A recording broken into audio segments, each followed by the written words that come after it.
Pada materi yang pertama, pengertian bahan ajar. Bahan ajar merupakan segala bahan atau baik informasi, alat, maupun teks yang disusun secara sistematis, yang menampilkan sosok utuh dari kompetensi yang akan dikuasai peserta didik, dan digunakan dalam proses pembelajaran dengan tujuan perencanaan dan penilaian implementasi pembelajaran menurut Prastowo tahun 2011.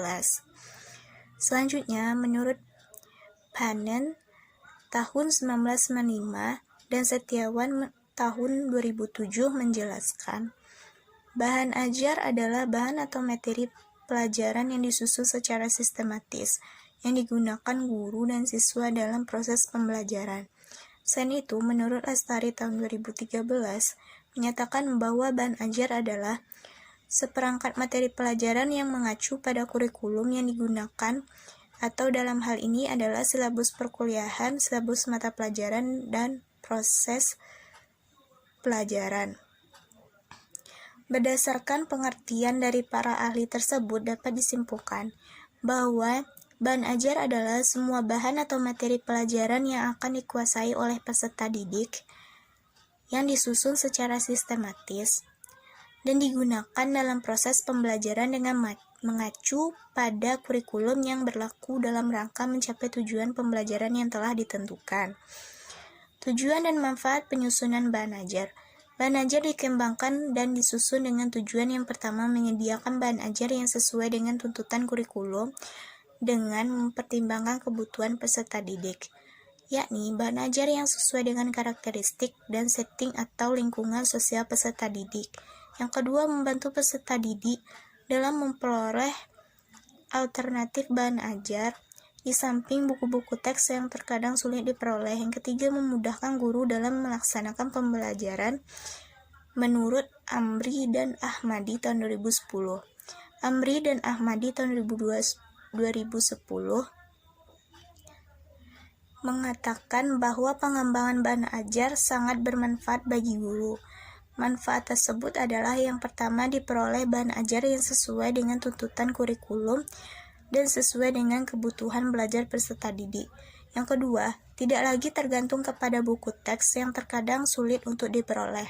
Yang ketiga, memperkaya karena dikembangkan dengan menggunakan berbagai referensi. Yang keempat, menambah khasanah pengetahuan dan pengalaman guru dalam menulis dan mengembangkan bahan ajar. Yang kelima, membangun komunikasi pembelajaran yang efektif antara guru dengan peserta didik, karena peserta didik akan merasa lebih percaya kepada gurunya.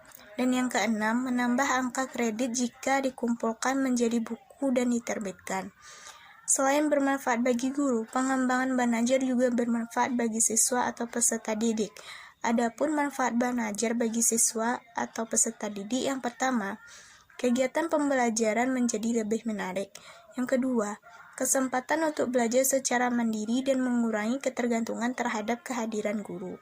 Yang ketiga, mendapatkan kemudahan dalam mempelajari setiap kompetensi yang harus dikuasainya. Prinsip pengembangan bahan ajar. Prinsip-prinsip pengembangan bahan ajar itu dapat dilakukan dengan cara antara lain, yang pertama, mulai dari yang mudah untuk memahami yang sulit, dari yang konkret untuk memahami yang abstrak. Yang kedua, pengulangan akan memperkuat pemahaman. Yang ketiga, umpan balik positif akan memberikan penguatan terhadap pemahaman peserta didik. Yang keempat, motivasi belajar yang tinggi merupakan salah satu faktor penentu keberhasilan belajar. Yang kelima, mencapai tujuan ibarat naik tangga, setahap demi tahap, akhirnya akan mencapai ketinggian tertentu. Dan yang keenam, mengetahui hasil yang telah dicapai akan mendorong peserta didik untuk terus mencapai tujuan. Menurut Bandono tahun 2009. Baik, materi selanjutnya yaitu D. Jenis-jenis komponen bahan ajar. Ahli seperti Dick dan Carey 1990, Dageng 1990, Dageng 1990 sampai 1997, Taring 1990, dan Suparman 1993 menjelaskan pedoman pengembangan buku ajar adalah terpenuhnya komponen-komponen bahan ajar yang relevan dan kebutuhan proses belajar mengajar seperti adanya. Yang pertama, petunjuk penggunaan buku ajar. 2. Tujuan umum dan khusus pembelajaran. 3. Epitome atau kerangka isi. 4. Uraian isi bahan pembelajaran. 5. Gambar atau ilustrasi. 6. Rangkuman. 7. Soal latihan, kunci jawaban, balikan, dan 8. Tugas-tugas. Komponen bahan ajar dan komponen bahan ajar yang dapat digunakan dalam proses pembelajaran adalah yang pertama handout, yang kedua buku, yang ketiga modul, yang keempat LKS, yang kelima brosur, yang keenam leaflet, yang ketujuh wall chart, yang kedelapan gambar, yang kesembilan atlas. Faisnita Putri akan melanjutkan materinya, yaitu komponen silabus. Silabus merupakan salah satu produk pengembangan kurikulum berisikan garis-garis besar materi pembelajaran, kegiatan pembelajaran, dan rancangan penilaian. Komponen-komponen silabus sekurang-kurangnya memuat komponen-komponen sebagai berikut. Yang pertama, identitas silabus. Yang kedua, standar kompetensi. Yang ketiga, kompetensi inti. Keempat, materi pokok atau pembelajaran. Yang kelima, kegiatan pembelajaran. Keenam, indikator. Ketujuh, penilaian. Kedelapan, alokasi waktu. Dan 9, sumber belajar. Komponen-komponen silabus ini selanjutnya dapat disajikan dalam contoh format silabus secara horizontal dan vertikal. Yang selanjutnya itu langkah-langkah penyusunan silabus. Ada beberapa langkah-langkah pengembangan silabus. Yang pertama, mengisi identitas silabus. Identitas silabus terdiri atas nama sekolah, mata pembelajaran, kelas, dan semester. Identitas silabus ditulis di atas matriks silabus. Yang kedua, menuliskan standar kompetensi. Standar kompetensi adalah kualifikasi kemampuan peserta didik yang menggambarkan penguasaan, pengetahuan, sikap, dan keterampilan yang diharapkan dicapai pada mata pembelajaran tertentu. Yang ketiga, menuliskan kompetensi dasar. Kompetensi dasar merupakan sejumlah kemampuan minimal yang harus dimiliki peserta didik dalam rangka menguasai SK mata pelajaran tertentu.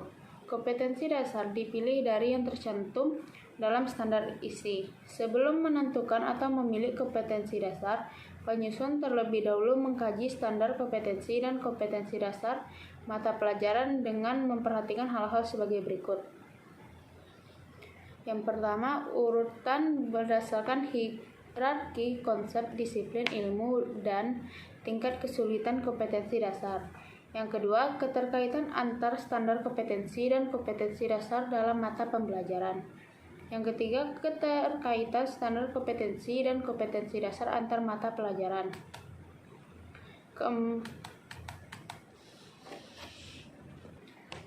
Langkah-langkah penyusunan silabus yang keempat yaitu menentukan materi pokok atau pelajaran.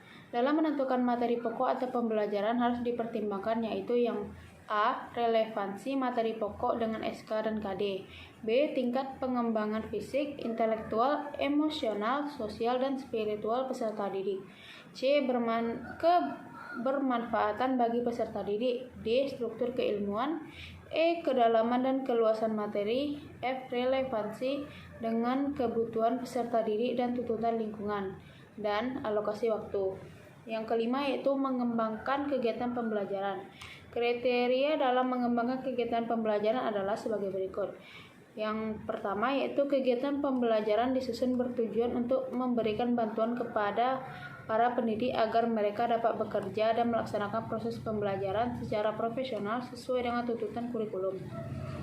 Yang kedua, kegiatan pembelajaran disusun berdasarkan satu tuntutan kompetensi dasar secara utuh. Yang ketiga, kegiatan pembelajaran memuat rangkaian kegiatan yang harus dilakukan oleh siswa secara berurutan untuk mencapai kompetensi dasar.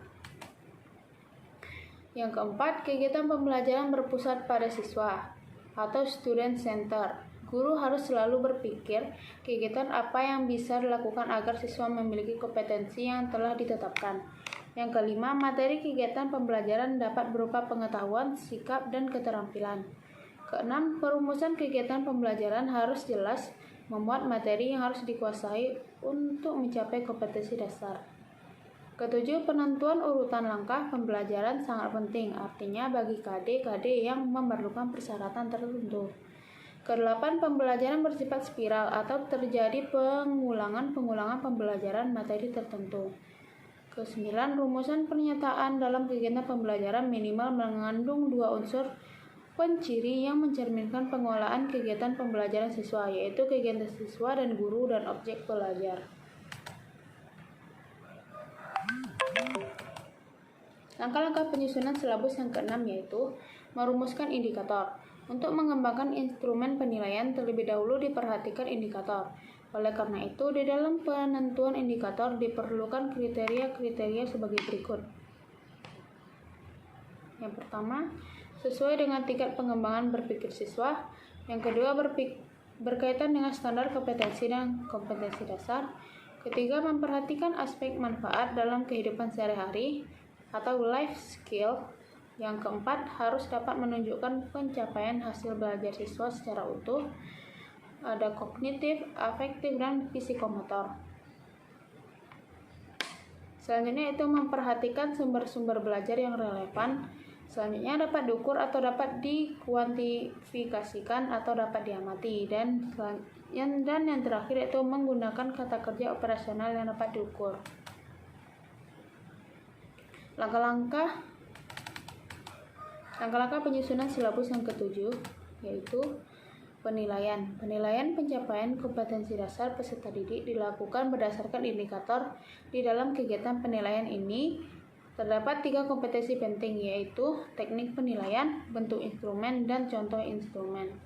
Yang ke-8, menentukan alokasi waktu. Alokasi waktu adalah jumlah waktu yang dibutuhkan untuk ketercapaian suatu kompetensi dasar tertentu dengan memperhatikan yang pertama minggu efektif per semester, alokasi waktu mata pelajaran, dan jumlah kompetensi per semester. Yang ke-9, menentukan sumber belajar. Sumber belajar merupakan segala sesuatu yang diperlukan dalam kegiatan pembelajaran yang dapat berupa buku teks, media cetak, media elektronika, narasumber, lingkungan alam sekitar, dan sebagainya. Dalam pelaksanaan pembelajaran, silabus masih harus dijabarkan lebih operasional ke dalam bentuk rencana pelaksanaan pembelajaran atau RPP. Baiklah, sekian dari kelompok kami. Kalau ada salah dan janggal mohon dimaafkan. Assalamualaikum warahmatullahi wabarakatuh.